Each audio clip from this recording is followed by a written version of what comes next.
এই চমৎকার ক্লাসটিতে তোমরা সকল প্রকার কেবল বাস্তবে চিনতে পারবা এবং কোনটি বেশি গুরুত্বপূর্ণ, কোনটির কাজ কি সেটিও তুমি জানতে পারবে। সর্বোপরি কথা হচ্ছে কেবল থেকে যদি কোনো এমসিকিউ সিকিউ আসে তুমি উত্তর করতে পারবে। তোমরা যারা পরীক্ষার্থী আছে তোমরা জানো যে এমসিকিউ কোনো অপশন থাকে না, যত মানে যে 25টা প্রশ্ন আসবে 25টার উত্তর দিতে হবে আইসিটি থেকে। আর সিকিউ সৃজনশীল 8টি থাকবে, যে কোনো 5টি। এখন ধরো তুমি ম্যাথ অর্থাৎ অঙ্ক টাইপের যে সৃজনশীল প্রশ্ন থাকবে সেটা তুমি উত্তর করার চেষ্টা করতেছো, কোনো একটা পারতেছো না, তখন তোমার ওই মুহূর্তে বিপদের সঙ্গী হিসাবে এই থিওরি টাইপের প্রশ্ন সাহায্য করবে।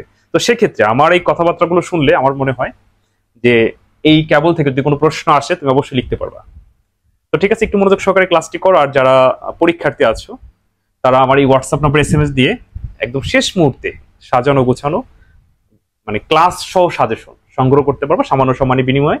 আর 26 বা 27 সালের কোনো পরীক্ষার্থী যদি এই ক্লাসটি দেখে থাকো, তোমাদের জন্য স্পেশাল বেজ শুরু করেছি। আমাকে এই হোয়াটসঅ্যাপ নাম্বারে SMS দিও, ইনশাল্লাহ আইসিটি ভালো লাগবে না। তো ঠিক আছে, আমি ক্লাসে ফিরে আসি। দেখো এই জায়গায় বিভিন্ন প্রকারের কেবল রাখছি। এই যে এখানে 4টা কেবল দেখতে পাচ্ছ, 4টাই কিন্তু কালো। 4টাই কি কালো, কিন্তু এই 4টা কি একই ধরনের কেবল না। কালার এক কিন্তু একই ধরনের কি কেবল না, প্রত্যেকটা ভিন্ন ধরনের কেবল, প্রত্যেকটা কাজ ভিন্ন। যেমন এই 2টা কেবলকে বলা হয় কোএক্সিয়াল কেবল। কি বলা হয় বলতো? Coaxial cable. কোএক্সিয়াল কেবল আবার দুই প্রকার, এই জন্য আমি 2টাই রাখছি। এটা হলো এই যে এটা হলো থিন নেট আর এটা হচ্ছে থিক নেট। আমি আলোচনা করে দেব, সমস্যা নেই। এরপর এই যে কেবলটা দেখতে পাচ্ছ এটাকে বলা হয় অপটিক্যাল ফাইবার কেবল। মানে কেবল জগতে সবচাইতে গুরুত্বপূর্ণ যেই কেবল, যাকে এই মেরুদণ্ড মানে ব্যাকবোনের সাথে তুলনা করা হয়েছে।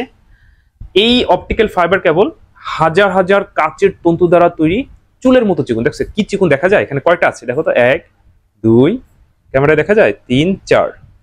তো এই যে চুলের মতো চিকন, হাজার হাজার কাচের তন্তু দ্বারা তৈরি চুলের মতো চিকন, যা আলোর গতিতে ডেটা ট্রান্সফার করে।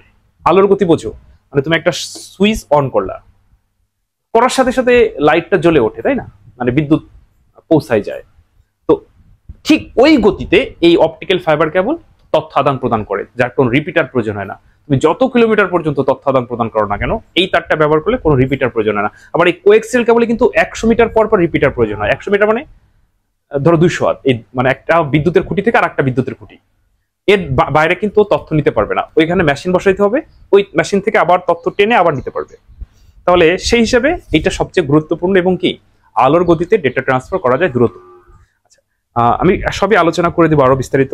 এই জায়গা দেখো, এই যে একটা কেবল দেখতে পাচ্ছ, এটাও কিন্তু কালো, এই কটা কিন্তু কালো, কিন্তু এইটা অপটিক্যাল ফাইবারও না, কোএক্সিয়াল কেবল না, এটাকে বলা হয় টুইস্টেড পেয়ার কেবল। তো এটা কালো রঙের আনছি, আমি সাদা রঙেরও আনছি।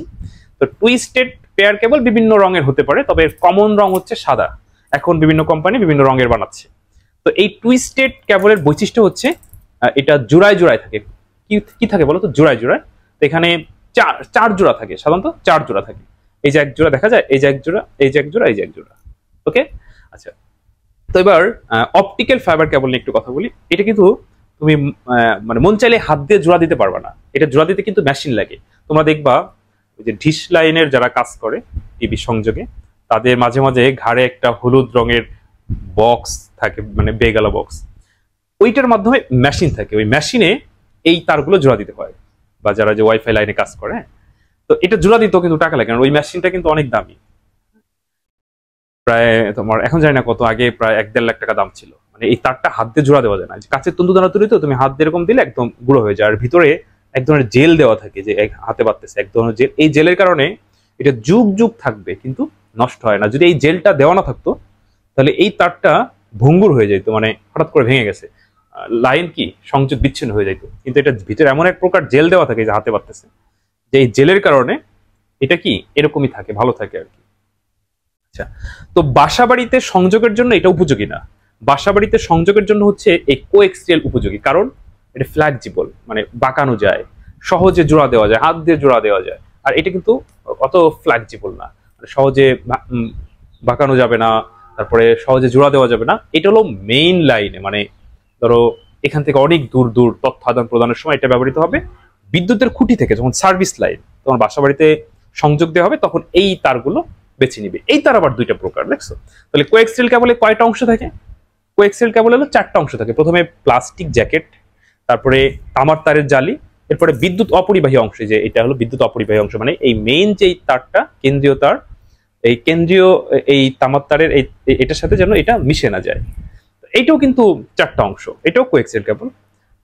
এই যে এটা হচ্ছে তোমার কালো জ্যাকেট, প্রথমে কালো জ্যাকেট, তারপরে তামার তারের জালি, তারপরে বিদ্যুৎ অপরিবাহী অংশ, এরপরে মেইন তার। কিন্তু এই দুইটার মধ্যে একটু পার্থক্য আছে, যেমন কোন এটা একটু ভালো এটার থেকে, এটাকে বলা হয় থিন নেট, এটা হলো thick net. R optical fibre cable হলো 3টা অংশ, প্রথমে জ্যাকেট, তারপর বিদ্যুৎ অপরিবাহী, তারপর মেইন তার। আর এটা তো জোড়ায় জোড়ায় থাকে, কয় জোড়া বলো তো? 4 জোড়া। তো এই হচ্ছিল কেবল। আর এই টুইস্টেড পেয়ারের মানে কমন রং হচ্ছে সাদা। তো এই কেবল থেকে যদি কোনো প্রশ্ন আসে, তুমি এখন লিখতে পারবে না, বলো তো সব থেকে গুরুত্বপূর্ণ কেবল কোনটি? অপটিক্যাল ফাইবার কেবল, যা হাজার হাজার কাচের তন্তু দ্বারা তৈরি, আলোর গতিতে ডেটা ট্রান্সফার করে এবং তোমার চুলের মতো চিকন। আর কয়টা অংশ থাকে? 3টা অংশ থাকে। কোএক্সিয়াল কেবলের 4টা অংশ থাকে। তো এখন আমার মনে হয় যে তুমি যখন এই কেবলগুলো চিনলা, এই জিনিসগুলো মাথার ভিতর ঢুকছে, এখন নিজে আরেকটু বই খুলে পড়লে সুবিধা অসুবিধা গুরুত্ব আরো বেশি জানতে পারবে এবং আরো বেশি লিখতে পারবে। তো মোটামুটি মানে কমন যে জিনিসগুলো সেটা তুমি এখন শিখে ফেলছো। ওকে, তো এরপর যদি কোনো জায়গায় কোথাও বুঝতে সমস্যা বা কোনো প্রশ্ন থাকে, আমাকে কমেন্টে জানাইও, আমি প্রয়োজনে তোমাদের আরো সাহায্য করার চেষ্টা করবো আমার জায়গা থেকে। আর লাস্টে শেষ আবার বলি, যদি কেউ আইসিটি নিয়ে দুশ্চিন্তা থাকো, যে সালের পরীক্ষার্থী হও না কেন, আমার এই হোয়াটসঅ্যাপ নাম্বারে SMS দিয়ে আমার প্রাইভেট ব্যাচে যুক্ত হয়ে যাইও, ইনশাল্লাহ আইসিটিতে কোনো সমস্যা থাকবে না। যারা আমার প্রাইভেট ব্যাচের শিক্ষার্থী, তারাই এটা আরো ভালো বলতে পারবে আমি কিভাবে আমার সর্বোচ্চটুকু বিলিয়ে দিই। সবাই ভালো থেকো, আল্লাহ হাফেজ।